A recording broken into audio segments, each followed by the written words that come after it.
Hi everyone! Today we are gonna read the best of the best ProRevenge stories. Hope you're sitting comfortably. Maybe you wanna calm down and relax while I accompany you. That's great! Anyway, let's begin. Story number 1. Coworker tried to get me fired over breast implants, so I pulled a reverse card. Edit. Just want to add that regardless of my reasons for getting implants, I still should not have been harassed over them. It just happened to be relevant here because it made Jill look like a real dick, which is probably why she reported me. 4 years ago now, when I was 24, my mom died of breast cancer, and as both my grandmothers had also died of it, I saw a specialist for a screening. I found out I had some cells in one of my breasts that could have turned cancerous at any given moment. I was told I had few options.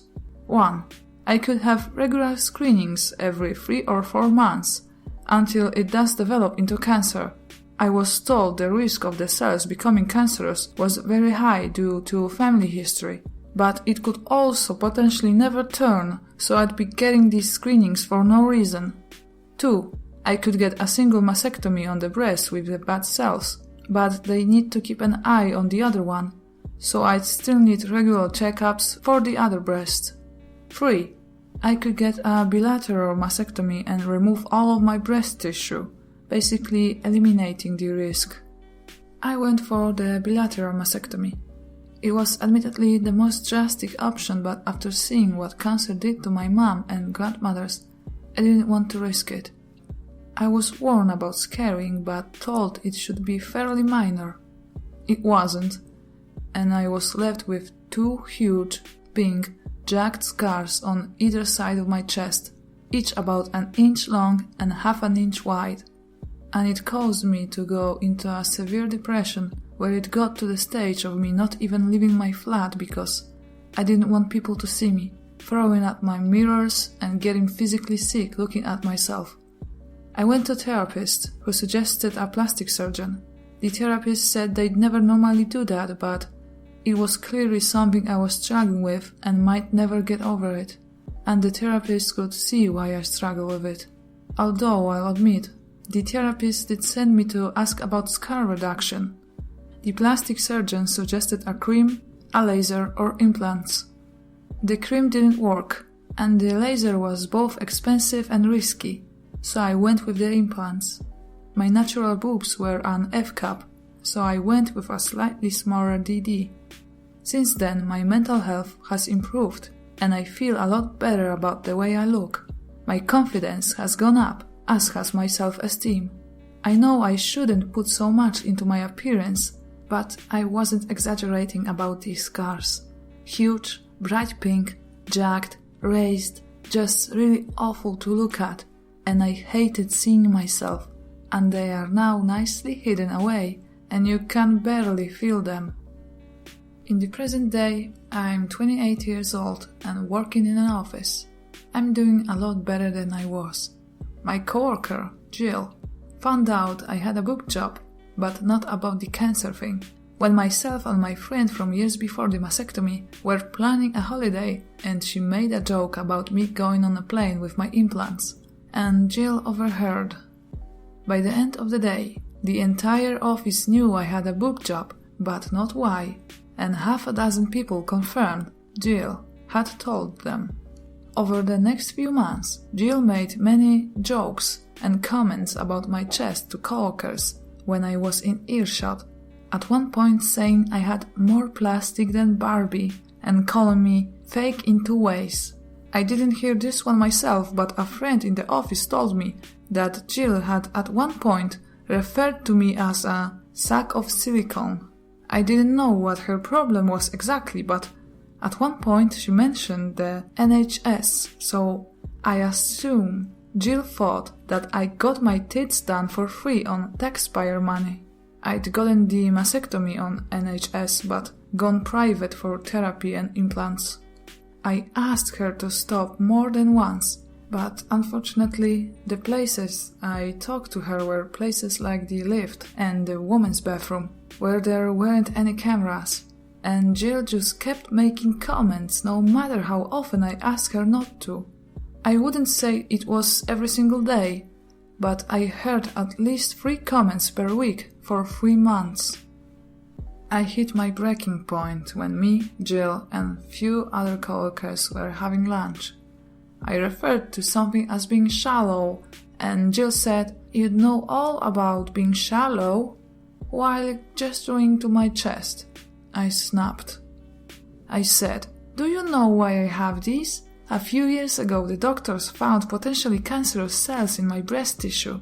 I was advised to get mastectomy and was left with huge ugly scars on my chest. I went to see a therapist who sent me to a cosmetic surgeon, who advised me to get implants to hide the scars, and I just did so I could look myself in the mirror without crying. So maybe next time you want to judge someone for having cosmetic surgery, you should ask them why they had it first." And feeling like that was a mic drop moment, I picked up my food and left. For the rest of the day, I had about 1/3 of my office come up to me and offer support, and the rest tell me that Jill was just joking around and I was being a bitch.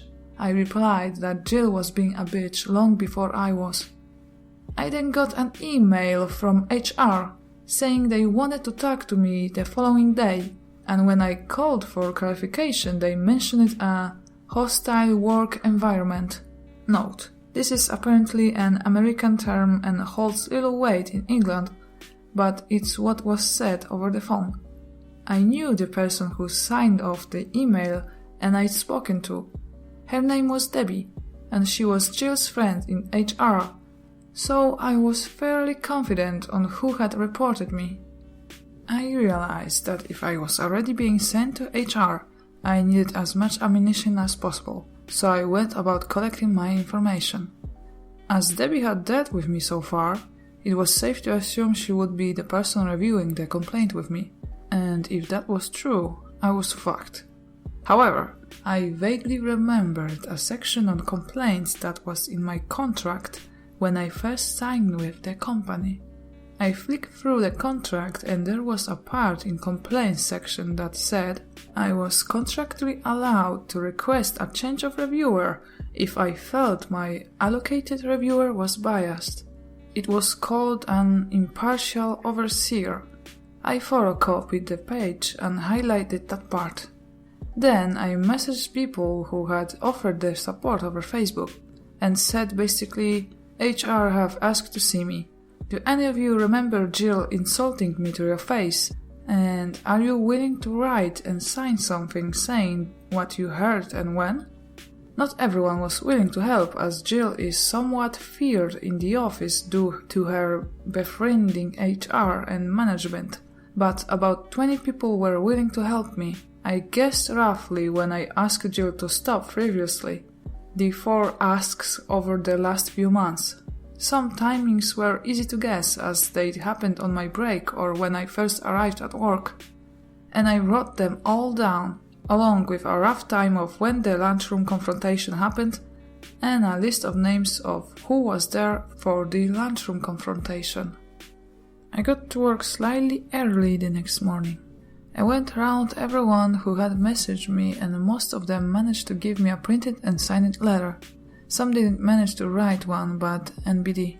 This isn't exact words as there are 16 letters to sum up here, but the gist was: my name is, their name. I work with Jill last name and OP, on, date, at, time, approx.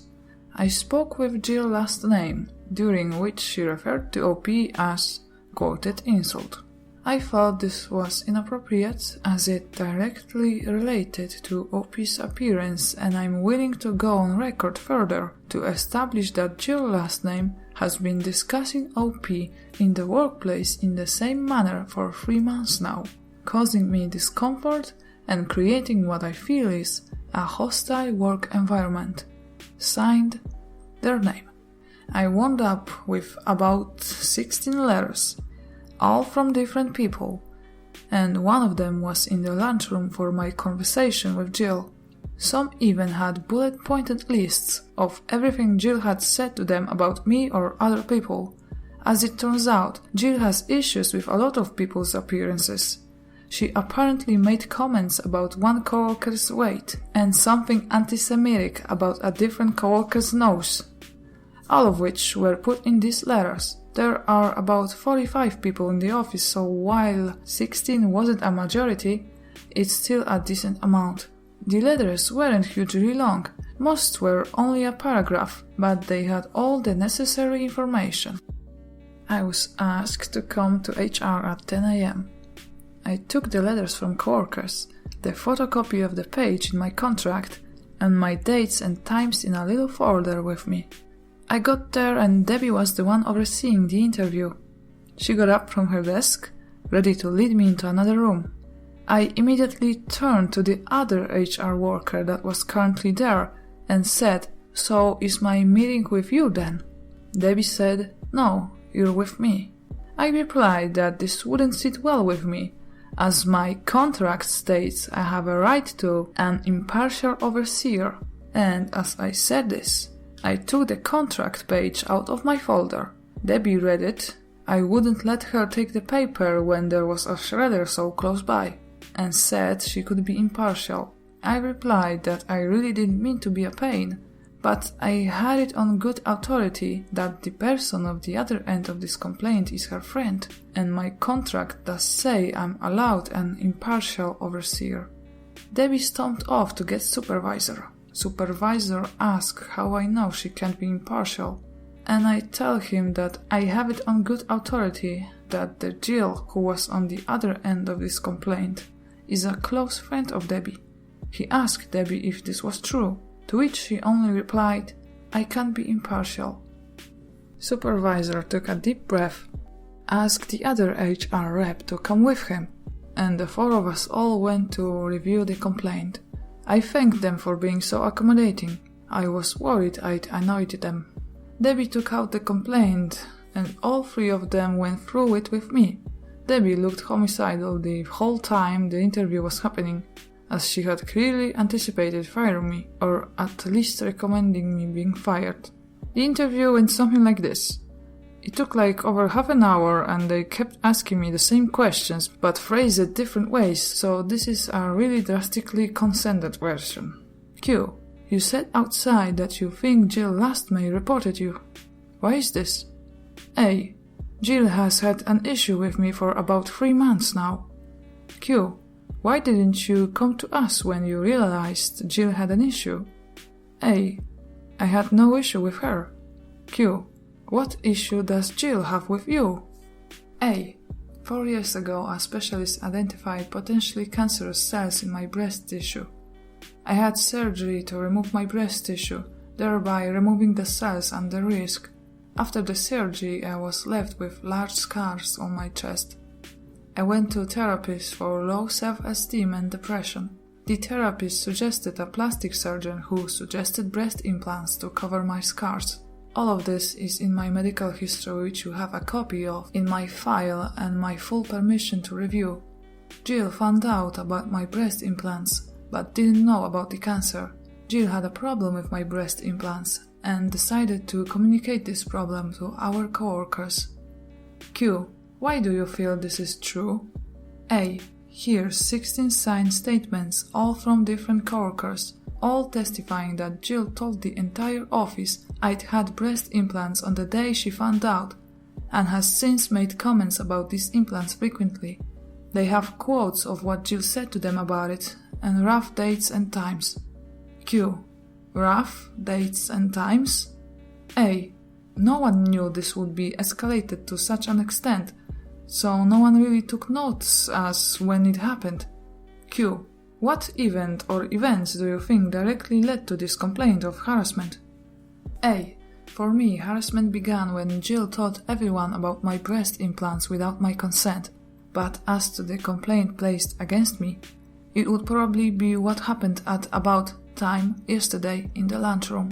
Jill made a comment about me being shallow while gesturing to my breast, and I replied by giving her an abridged version of my relevant medical history, and ending with a comment about the importance of getting the full story.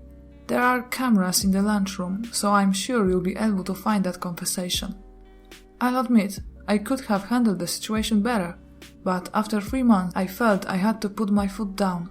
Here's a list of names of people who were also present. There were 6 people at the table, including myself and Jill.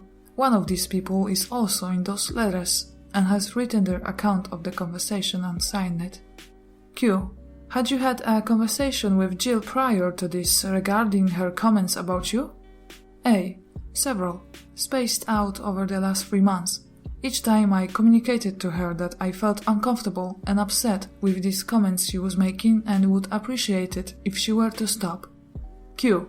To your knowledge, was Jill made aware of your former cancer at any point in this time?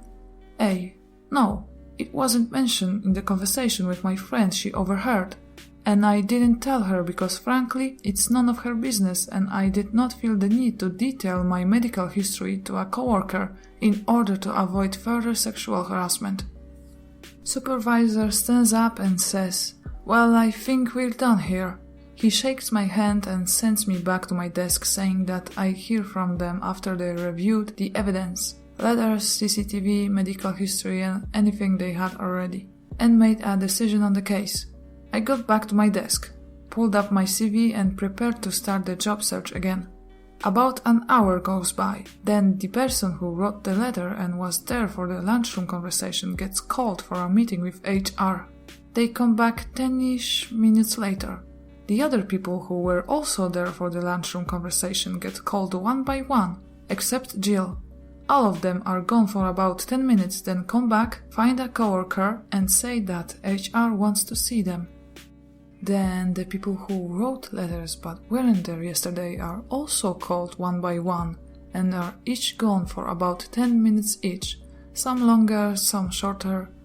By about 3:30 it looks like everyone who wrote a letter or was there in the lunchroom has been interviewed. Then, finally, Jill gets called in. She's gone for about 30 minutes and comes back fuming. She glares at me while I work, but I ignore her. 4:30ish, Jill gets called into HR again. 5 p.m. rolls around. Everyone is either leaving or getting ready to leave. When Jill storms back into the office, she glares at me the whole time she packs up her desk. She then starts telling anyone who will listen that I got her fired before showing her way onto the lift. An email comes in from HR. My case is closed. Whew, wow. Story number 2. Guy quits his job thinking he became rich. Hi, new to Reddit. I thought I would post my story here. I work for a construction company and we do remodeling on homes. We have a rule here that we get to keep anything we find hidden behind the walls. We hired this guy, we really needed a worker badly, who was a total a-hole from day one. I've been working for this company for 5 years, and this guy has only been doing construction for 1 year after he got fired from his accounting job for getting a DUI. Anyways, he would always make fun of my clothes and my accent, and one day he went too far by telling my boss about my private Instagram account pics. He got on my phone and looked through my Instagram page and showed my boss pictures of me smoking weed. Little did he know that my boss is my friend from 8 years when we used to smoke together before we both quit. I was so mad that he violated my privacy. Then I made a plan to fuck him over. He was the kind of guy who would always come in late and complain that trains or traffic is why he was always late. One day I overheard him saying that if he won the lottery, he would quit this job for not getting the respect he deserves. You have to earn your respect here. One day I bought some fake gold coins online and I put them in a metal box I found at the antique store and waited for a chance to hide it in the wall. Luckily, I did not have to wait long. The day he found the coins, it seemed like it was his best day ever. First thing he did when he opened the box, he called my boss a fucking loser and that he quit immediately on the spot. He said, "F this place, I'm rich." Lol. Little did he know was that was the best day of my life. After he quit, my boss told us that he was going to fire him anyways for always showing up late. I wish I could see the look on his face when he finds out the gold coins are fake. Best $40 spent in my life. I apologize for my grammar, this just happened today and my adrenaline is pumping hard. Thanks for reading. Edit. These houses are bought at auction. People don't live here, so everything is owned by the construction company. Nice. Story number 3. My hag of a stepmom gave away my PlayStation 4 while I was away in college. So I rent out her house while she was on her honeymoon with her newest husband. I have been reading lots of Reddit lately, especially entitled parents, but made a new account when I came across this page. I never thought I'd actually try to contribute something. Until now, Reddit has just been my guilty morning coffee read. So here goes. I am an only son. My mom died of ovarian cancer at only 55, 5 years ago. It broke my dad's heart. They had been together since college and were the same age, with my dad being a month older. I'm 22, and I'm about to graduate college with my degree in chemistry when the main events start to occur. I went to college on a full-ride scholarship. This is important later. My dad met my now stepmom when she was my mom's nurse at the hospital where she spent her final days. My stepmom, Grace, played all the right notes to gain my dad's trust. She was empathetic to him, nurturing, comforting after my mom passed. I was 17 and old enough to sense that she was just trying to weasel her way into getting my dad's resources. But it was up to my dad if he wanted to be in a relationship with her.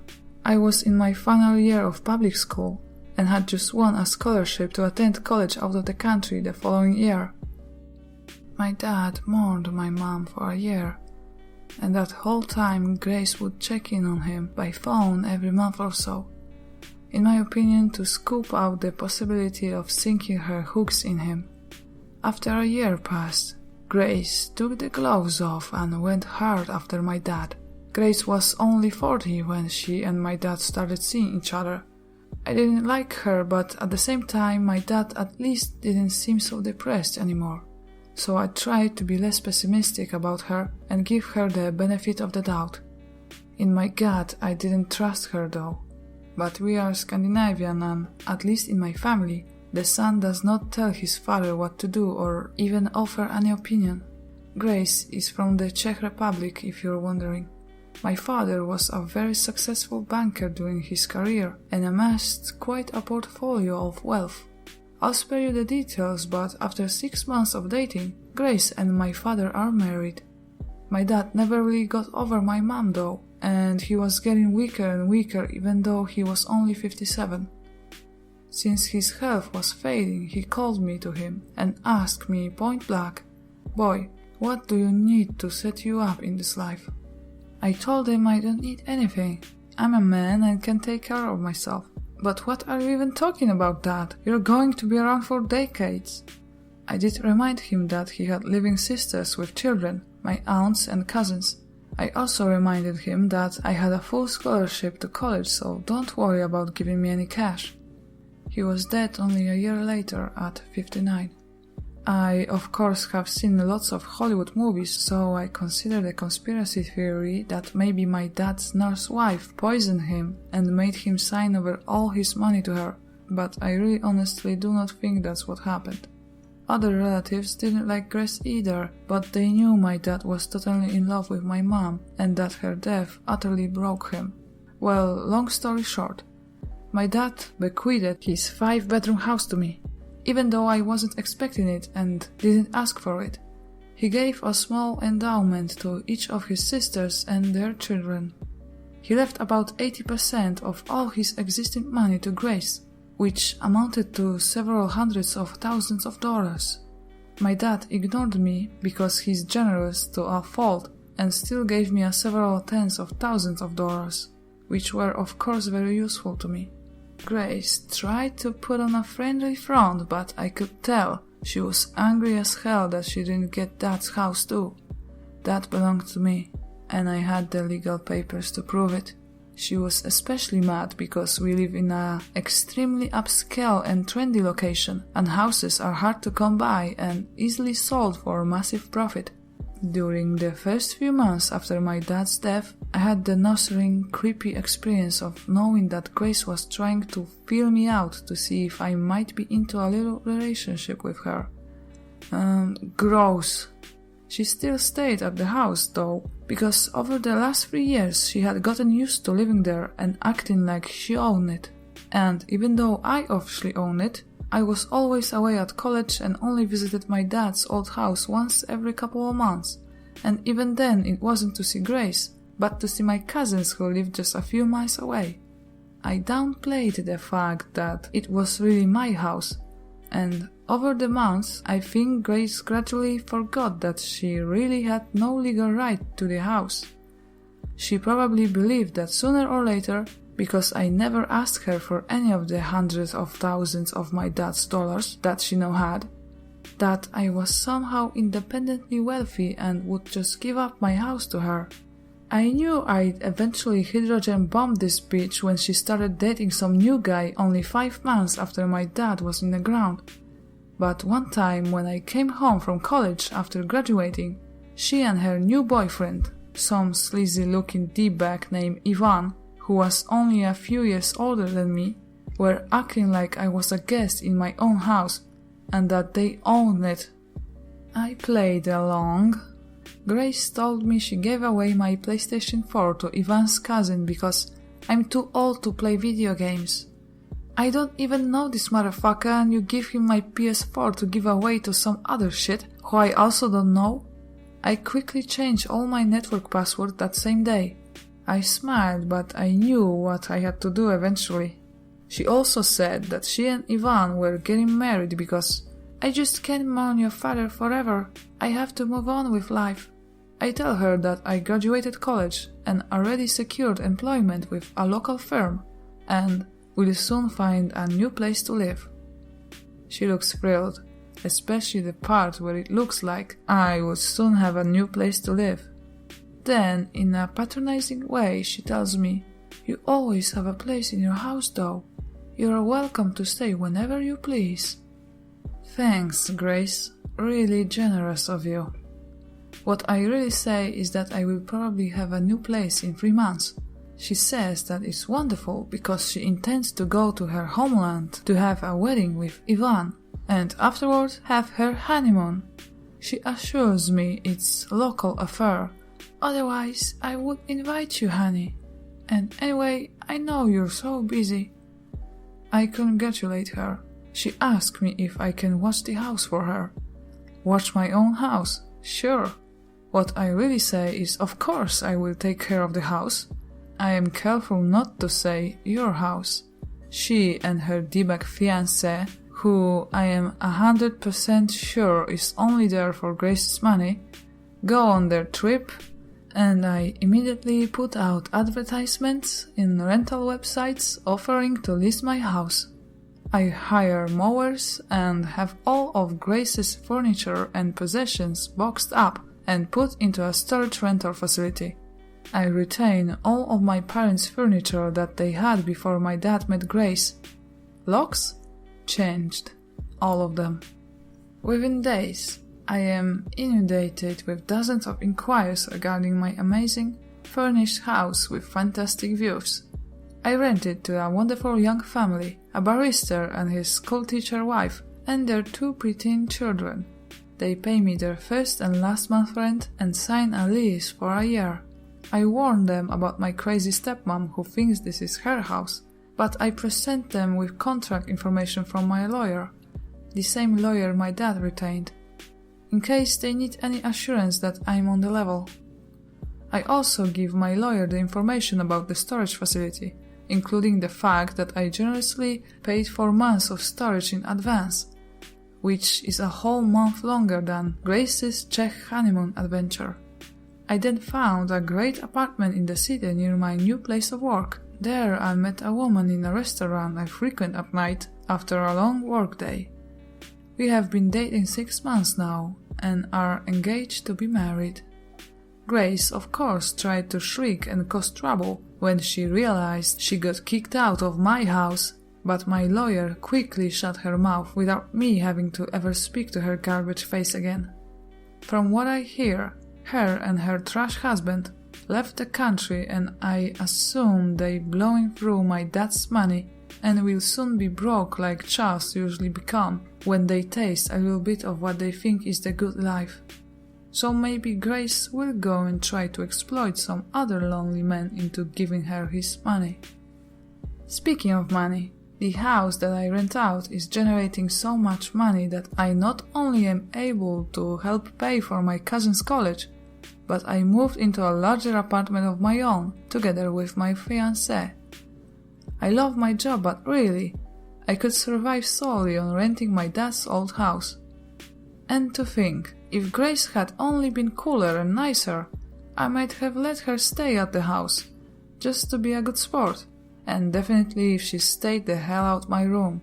But no, she had to act all properly, so I had to make her homeless as a wedding gift. Postscript.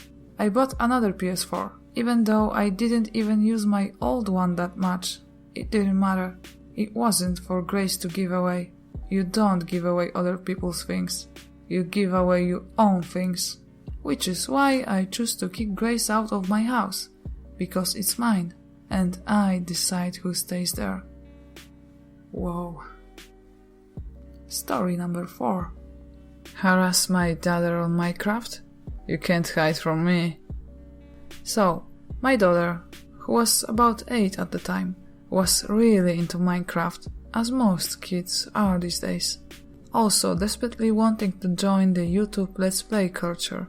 I had installed some screen recording software that would let her make videos of the games she was playing, so she could later upload them to YouTube.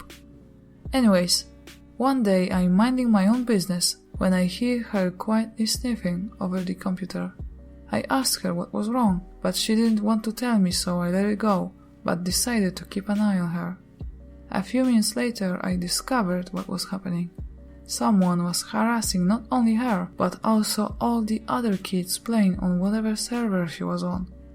This kid, we'll call him Little Shithead or LS, was saying shit about how he was going to harm my 8-year-old daughter. She told him how old she was, hoping he would stop. How he was going to hack into her IP and steal all her info, swearing profusely. Remember, this is a game for kids, etc, etc.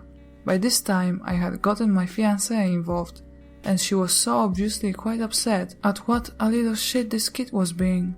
We realized that our daughter had been recording the entire incident, and a plan began to form. I started by googling LS' username. There were several hits immediately, the most interesting of which involved a page where he was publicly applying to be a mod for a server on Minecraft.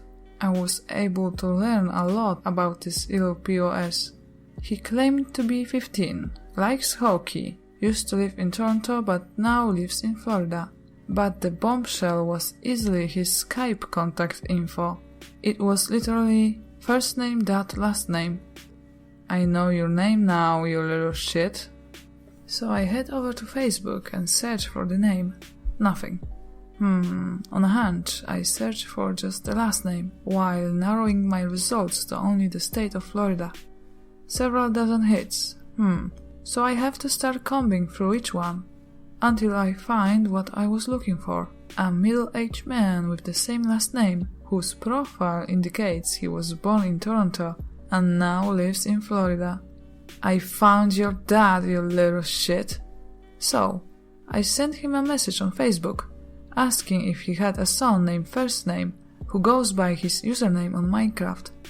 That confirmed I had the right guy, so my wife begins telling the dad everything that LS was saying to my daughter, and we sent him the recorded video as proof.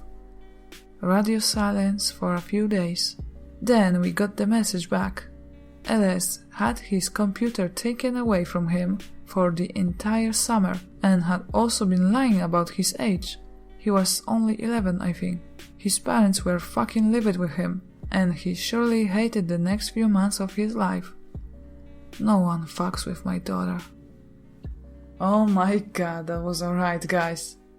Hope you enjoyed these stories. I really thank you for listening to them. To them. And I wish you have a wonderful rest of the day. Stay safe, stay strong. Goodbye.